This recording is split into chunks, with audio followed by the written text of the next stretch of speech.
Bueno,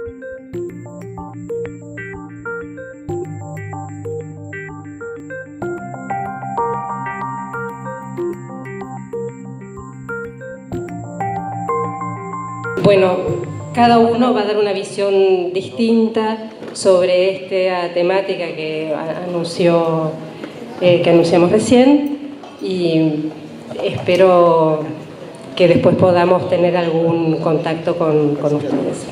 Muchas gracias. Mónica, gracias a la AES por invitarme. Bueno, hoy vamos a hablar sobre un estudio que hicimos recientemente sobre mecanismos de pago y estructura de remuneración en el sistema público argentino. Bueno, ahí vamos. Bueno, una pequeña introducción. Cuando uno habla del sistema de salud y el tema de recursos humanos, de trabajadores y trabajadoras de la salud, lo que uno se encuentra es que, si bien desde una perspectiva económica la función de producción de servicios sanitarios está asociada con la utilización creciente de tecnología, hay un factor fundamental que es el saber médico y la relación médico-paciente como el espacio clave de cualquier estrategia sanitaria. Ya la Organización Panamericana de la Salud en el 2007 y algunos documentos que estuvimos viendo en la revisión de literatura desde el Ministerio de Trabajo en el 2008 hablan de condiciones laborales del recurso humano en salud, involucra la definición de una carrera profesional, los criterios de certificación, recertificación, localización, capacitación continua y el conjunto de incentivos monetarios y no monetarios que estimula e incentiva el diseño de trayectorias temporales. ¿Por qué traigo esto? Porque esto que vamos a charlar es algo parcial. ¿Sí? Cuando hablamos de remuneraciones médicas estamos hablando de una de las partes a partir de la cual se diseña la estrategia de recursos humanos, y esto que acabo de mencionar es el contexto en el cual nosotros vamos a hablar del tema de salarios.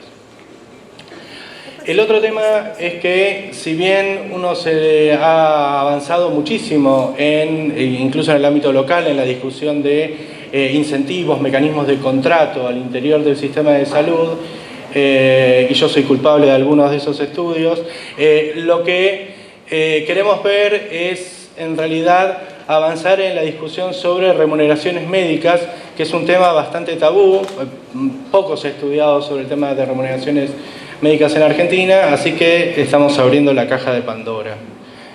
Y ahí vamos.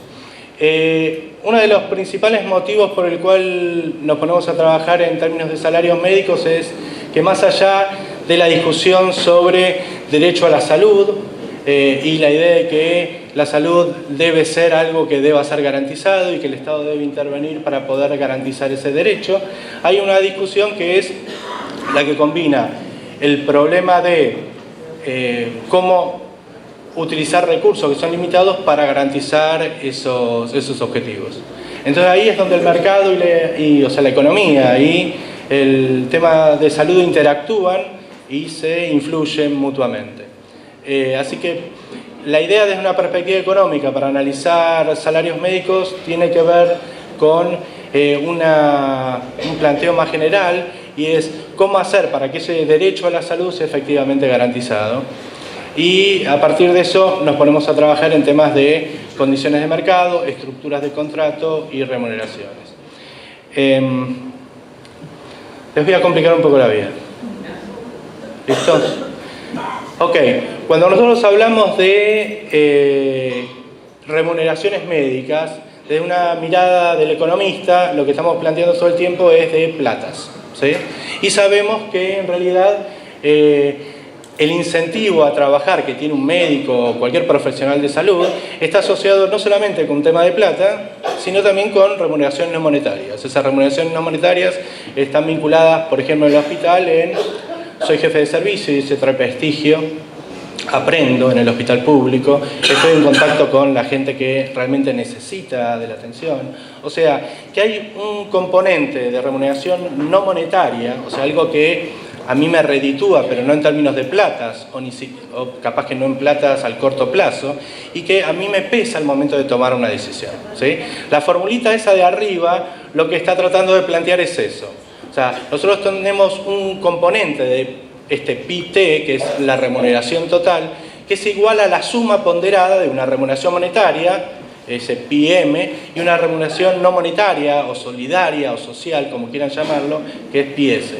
Y hay un ponderador que es alfa. Le metimos alfa, que lo que me está planteando es cómo pesa en cada individuo, porque esta es una decisión individual, la parte de la plata y la parte de la no plata, ¿sí?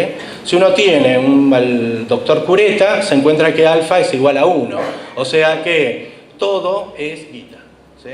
Si uno cree que uno es Sor Teresa de Calcuta, con una beca, lo que se encuentra es que alfa es 0, ¿sí? O sea, desde un extremo al otro nos encontramos con una misma estructura de funcionamiento con distintos incentivos asociados con distintas personas, ¿sí? Normalmente los humanos tenemos un alfa que no es un 0 oscuro ni un 1 brillante, sino que es algo intermedio y que habla de la necesidad de tener un ingreso y un compromiso social asociado con la garantía del derecho a la salud, ¿sí? Ok, pero como vamos a hablar de plata, vamos a concentrarnos en el tema del beneficio monetario. Y ese beneficio monetario uno lo puede ver como una relación entre ingresos y gastos G, ¿sí? Ese ingreso depende de la estructura de incentivos que tenga el contrato o la relación contractual entre el trabajador de la salud y el sistema. Si uno tiene un salario fijo, W lo puse ahí, y tiene un gasto, un costo, que está asociado con E, que es el esfuerzo unitario por cada Q prestaciones que brindo, ¿sí? Lo que me encuentro es, si yo quiero maximizar ese ingreso, y encuentro que W es fijo, yo la única forma de que el ingreso menos el gasto sea máximo es bajando el esfuerzo o la cantidad de prestaciones, ¿sí? Y esto no es necesario, o sea, demasiada cabeza, ¿sí?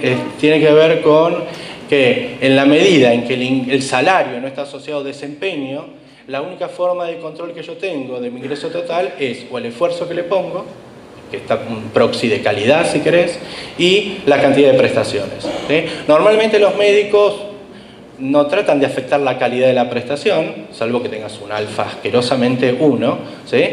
Y lo que haces es tratar de bajar la cantidad. Entonces uno lo que se encuentra es que uno trabaja menos horas por la misma remuneración, ¿sí?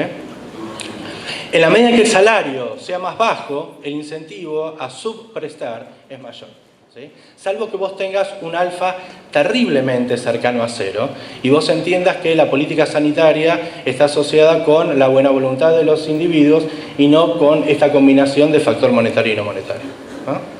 En la medida en que yo, en vez de ponerle un pago fijo, le doy un pago por prestación, mi ingreso ya no es un salario, sino que es un precio P por cada una de esas Q cantidades que ofrezco, ¿sí?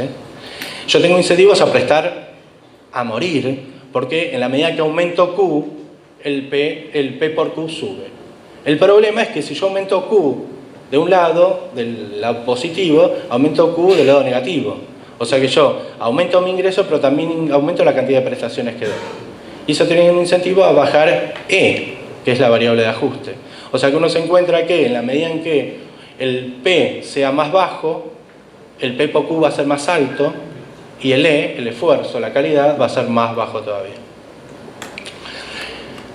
Expertos intentaron avanzar en mecanismos que compensen estos problemas y ahí aparece la cápita. La cápita lo que te dice es: yo te voy a pagar X plata por cada N personas que atiendo, pacientes, ¿sí?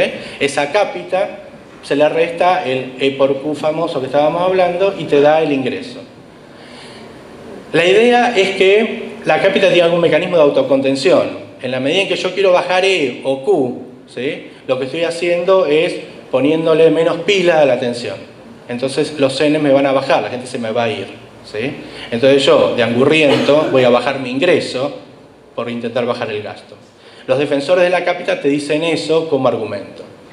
El problema es que normalmente las cápitas no se controlan, entonces nos encontramos con que ese X por N es lo mismo que una especie de salario fijo.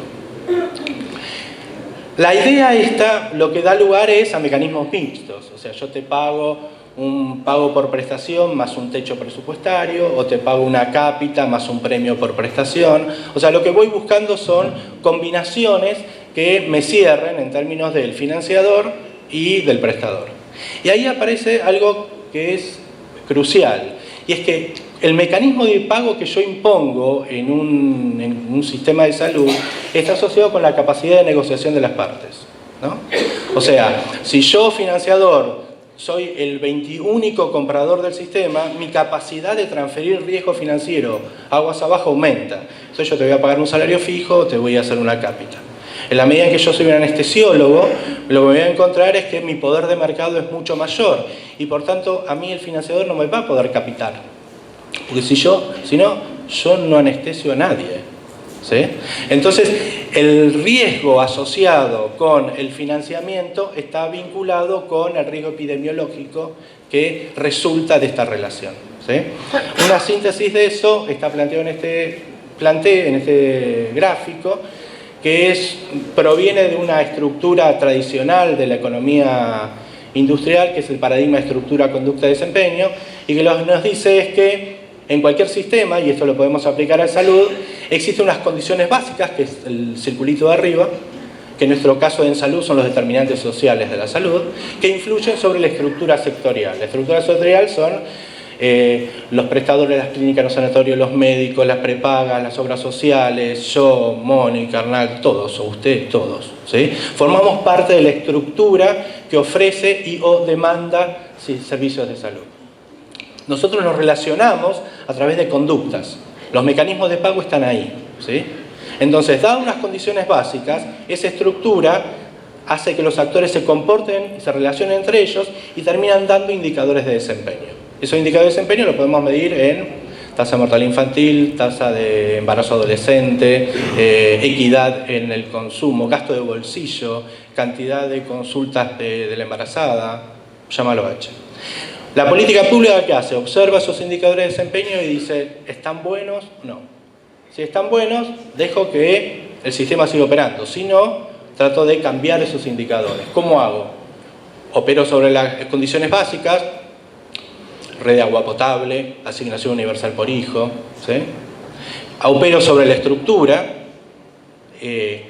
armo más hospitales públicos, meto más centros de salud, contrato más recursos humanos, o sobre la conducta, defino las reglas a partir de las cuales lo que está en la estructura se mueven. Por ejemplo, agrego o saco prestaciones al PMO, digo cuáles son los requisitos que tiene la Universidad H para fabricar médicos, ¿sí? Cuando nosotros estamos hablando de las remuneraciones médicas, estamos viendo cómo la política pública, en el tema que nos trata, que es el sector público, define conductas a la estructura que ya inventó, ¿sí? Y ahí vamos. El problema es que eso implica un mecanismo de transferencia o absorción de riesgo en función de los actores que participan, esto que les decía, el caso claro del anestesiólogo, ¿sí? En Argentina la cosa se complica una vuelta más, y es que la gran parte del financiamiento del sistema está gestionado desde la provincia en el sistema público. O sea que la definición de la estrategia de salarios médicos en Salta es la distinta a la de La Rioja, que es distinta a la Ciudad de Buenos Aires, que es la distinta en el Chaco, ¿sí? Entonces, la idea de este trabajo es avanzar en un análisis que vaya en esa dirección. Y para eso la literatura económica nos tira 3 bibliotecas. Una que está asociada con la economía neoclásica tradicional, el mercado laboral, que te dice a igual remuneración, igual tarea. O sea, yo te pago el valor de la productividad marginal, decimos en el barrio de los economistas, ¿sí? ¿Cuál es el tema?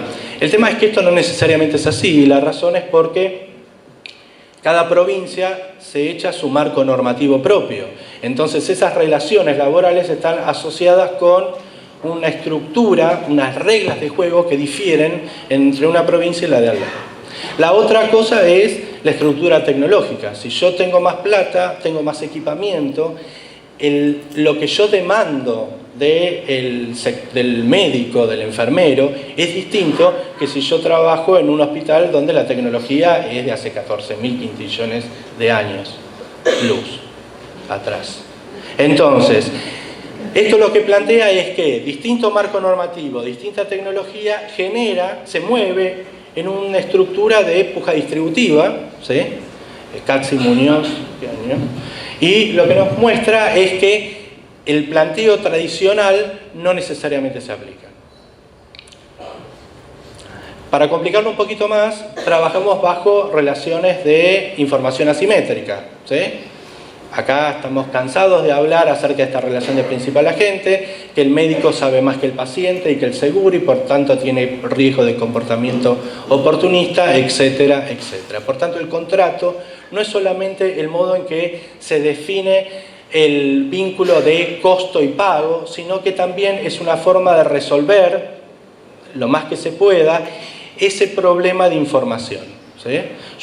Si yo supiera exactamente cuál es el esfuerzo que hace el médico en su consultorio, yo le pago por ese esfuerzo. Pero como no lo puedo ver, tengo que inventar todos estos chirimbolos de la cápita, del salario fijo, del result-based financing y ese tipo de cosas.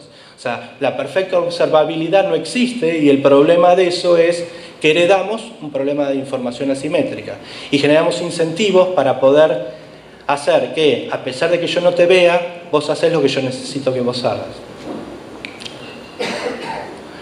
La tercera cosa es que estamos metidos en una burocracia pública, y esa burocracia pública necesita un presupuesto, y ese presupuesto se fija antes de ejecutarlo.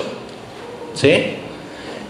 Entonces, ¿cómo te voy a pagar en función de resultados si vos me estás pidiendo que te tire los números antes de que vos ejerzas tu profesión? Y entonces ahí aparece la tensión entre este mecanismo de pago por resultados y la tradición de controlar los insumos y no los productos. ¿Sí? Y ahí es donde nos agarramos de los pelos, porque ¿cómo hacemos en una estructura pública para, considerando la puja distributiva, el cambio tecnológico, el cambio normativo, el que estaba nadando debajo del agua, definir todo esto con mecanismos asociados con desempeño? Y ese es el gran desafío. Y ahí es en el mar donde vamos a nadar. Las preguntas entonces son: ¿cuál es la estructura de contratación de recursos humanos médicos en distintas provincias? ¿Existe una estructura normativa única o no? ¿Cuáles son los actores participantes? ¿Cuál es la importancia de los factores no monetarios? O sea, estamos tratando de ver si esto del factor no monetario y el alfa es algo que se me ocurrió a mí, es descabellado, o uno ve un correlato en la realidad. Y aparece un tema así medio que es la presencia del doble empleo, ¿no? Y vamos a tratar de abordarlo, no se hagan muchas expectativas.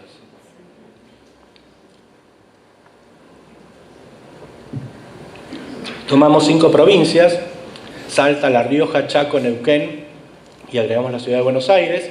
En cada provincia trabajamos con 3 hospitales, uno en la capital de la provincia y 2 en el interior. En Capital Federal son los 3 de la capital. En cada uno se tuvo entrevista con los directores de los hospitales o directoras.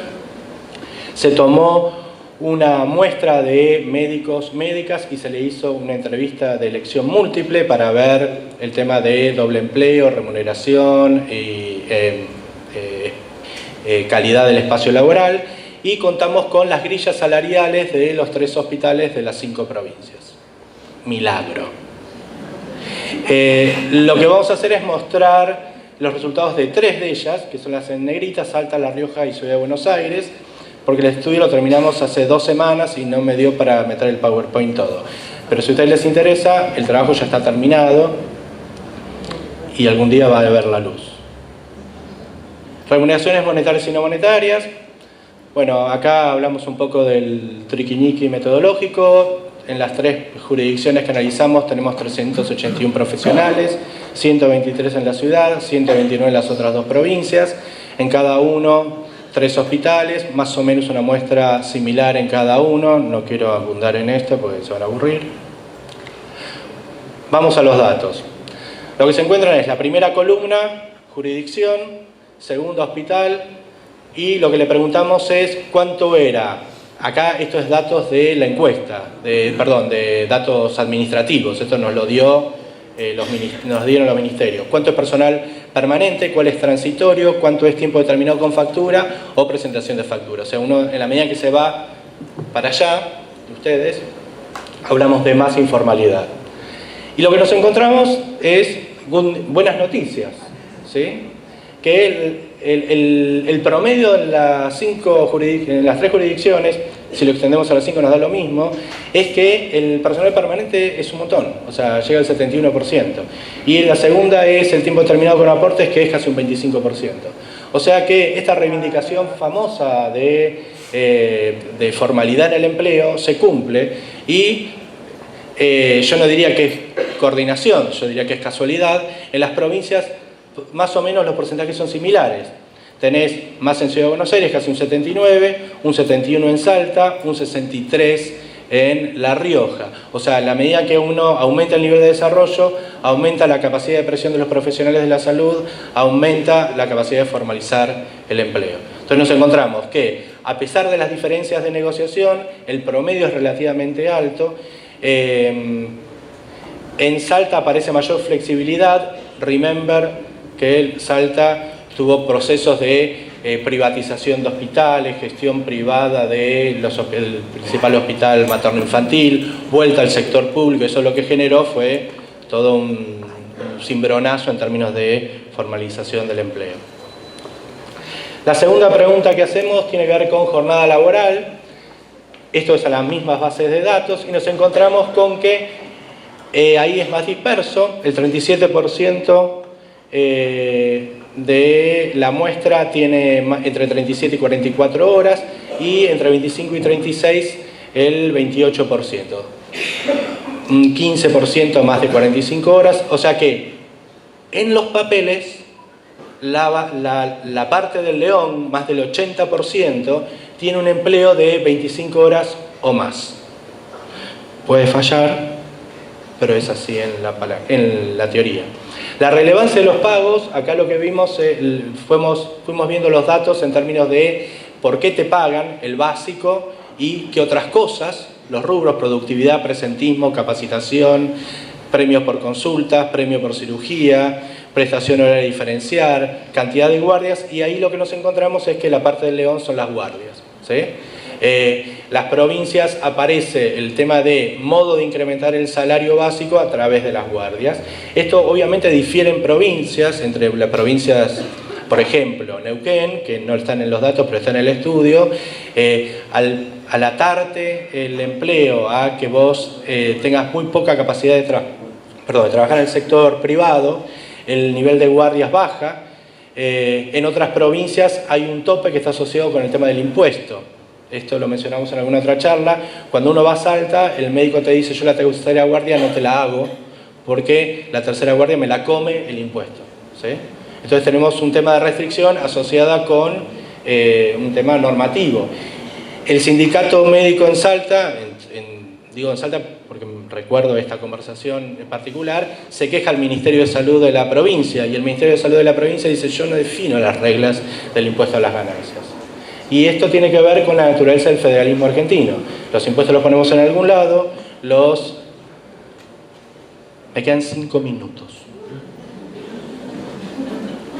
Ambiente laboral. La dirección, esto es parte de la encuesta a los médicos. La dirección o el Departamento de Recursos Humanos del establecimiento no presta atención a las necesidades personales de los trabajadores. Esto aparece muy de acuerdo, en desacuerdo, muy en desacuerdo. En la Ciudad de Buenos Aires todo el mundo está muy de acuerdo, o sea, no prestan atención a mis necesidades. En Salta estamos más o menos en el medio. En La Rioja, fíjense que está muy disperso, ¿sí? Y fíjense que está muy disperso sobre todo en el interior de La Rioja, ¿sí? Y acá hay un tema, volvemos a lo que charlábamos antes, de mercado, poder de negociación, estructura salarial y trato del personal. Esto es impecable.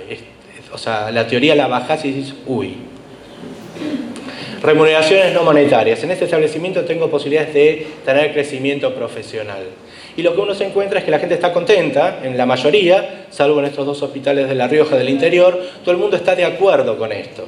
O sea que en términos de condiciones de trabajo, el alfa viene bien. Pero el establecimiento ha generado un buen sistema de reconocimiento profesional, ahí se me corrieron todos para el otro lado, ¿sí? Desacuerdo, muy en desacuerdo, se come entre los dos casi el 90% de las opiniones. O sea, tenemos un buen espacio de trabajo, pero no nos tratan, no nos pagan como queremos. Remuneraciones, en mi área hemos conformado un buen equipo de trabajo. Chaf. nos vamos otra vez para el lado de los buenos, ¿sí? Estamos de acuerdo, fíjense que entre de acuerdo y muy de acuerdo tienen más del 70% de las opiniones. O sea que el problema, en este caso, no soy yo, sos vos.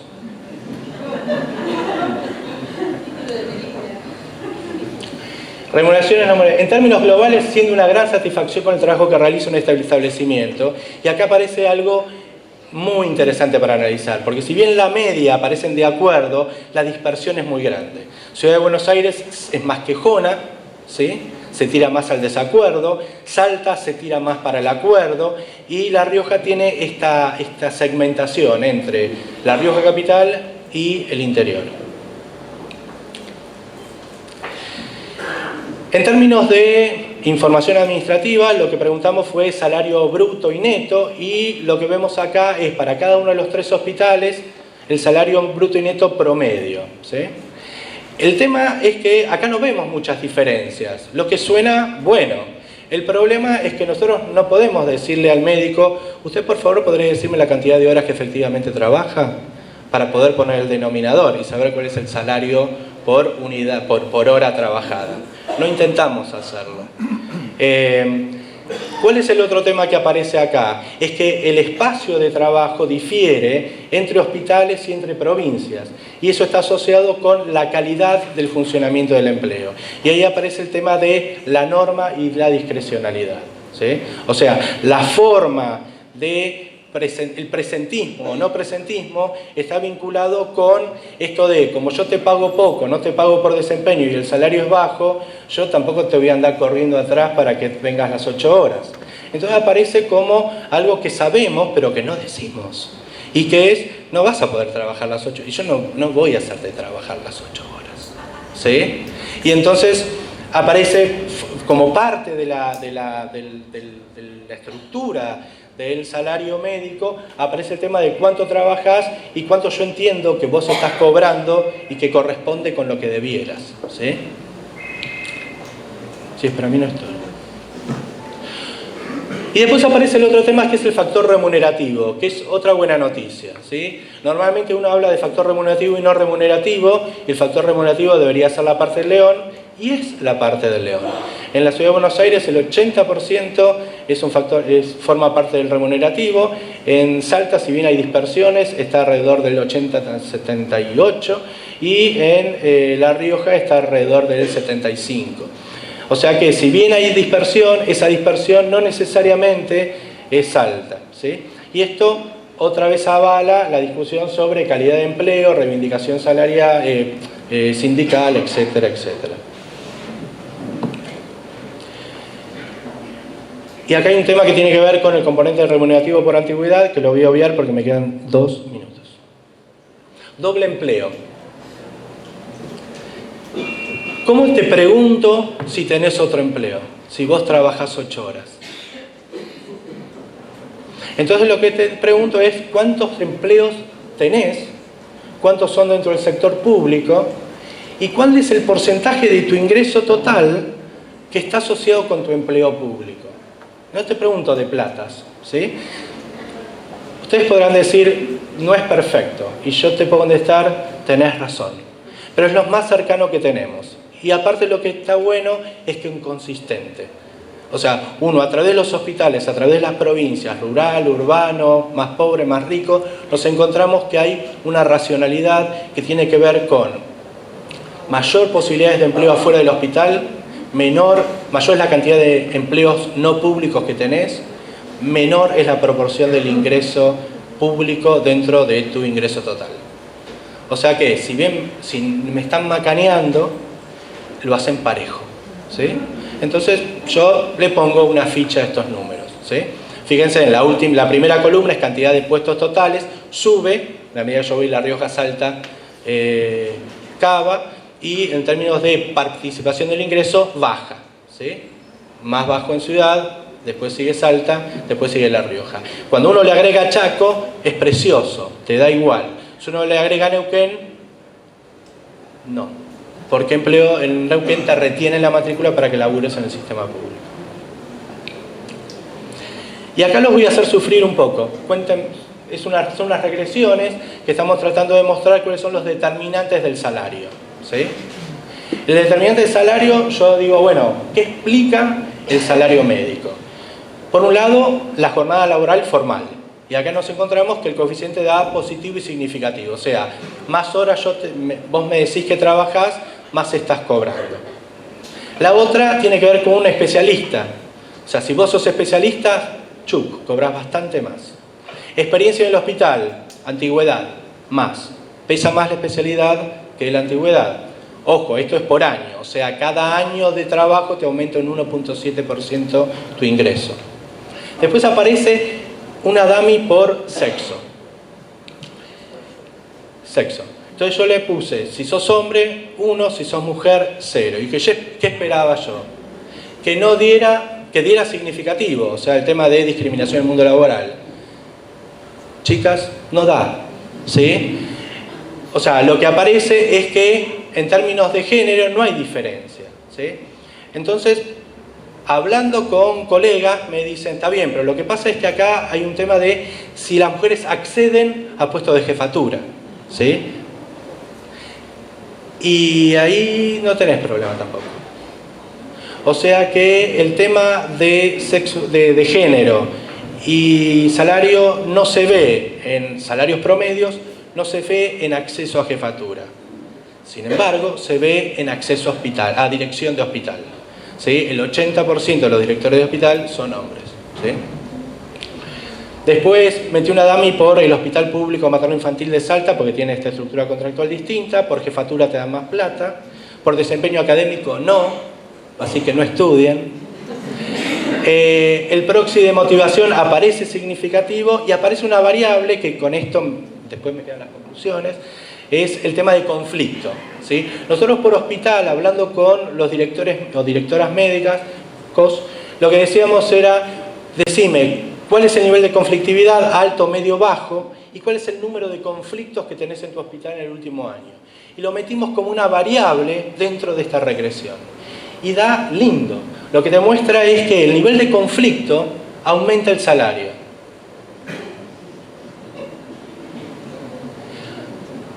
Tanto en nivel como en cantidad, ¿sí? Entonces, a lo que voy es, o sea, el que no llora no mata. Ahora bien, si yo meto el índice de precio del consumidor en estas regresiones, ¿sí? Junto con la variable conflicto, que es el redondel grandote, me da no significativa la variable de inflación y la variable de conflicto. Entonces, en el barrio de los economistas, eso quiere decir, estas dos variables se pisan. Entonces lo que hice fue sacarla del conflicto y poner la inflación. Es la segunda regresión, no, la tercera. Me da significativo y me da significativo más o menos parecido al nivel de conflicto. Resumen. El sindicalismo se queja racionalmente. O sea, cuando hay un conflicto salarial, lo que se busca es recuperar el nivel de ingreso real del salario. Conclusiones. Creciente formalización laboral, planta permanente, componente remunerativo en la mayoría de los hospitales. Esto está muy bien. Diferencias marcadas en salarios por jurisdicción, más allá de los vectores de precios locales, con implicancias en la capacidad de retención de recursos humanos en las provincias rezagadas. Esto está muy mal, ¿sí? Lo que nos encontramos es que el federalismo termina pagando distinto a iguales capacidades, entonces uno se encuentra que un médico en Chaco se termina yendo a Santa Cruz porque le ofrecen el doble de la plata. Brechas en condiciones de trabajo aparecen particularmente en el interior. El tema de La Rioja se vio acá, el tema de Chaco se vio cuando agregamos la provincia. Gran informalidad en horarios de trabajo, complementados por empleo del sector privado, influido por niveles de desarrollo y condiciones de mercado. Intensidad de la conflictividad está asociado con el mantenimiento de salarios reales. Y debilidad del diseño de carreras médicas comprensivas. O sea, una cosa que aparece en las discusiones, que está en el trabajo, pero que por una cuestión de tiempo, Mónica no me dejó, Toda la discusión de ascenso, formación, rotación, concursos, aparece como algo muy difuso en las provincias, y eso lo que hace es no dar señales claras en términos de formación, qué especialidad elijo, a qué puesto aplico, etc. Les agradezco mucho.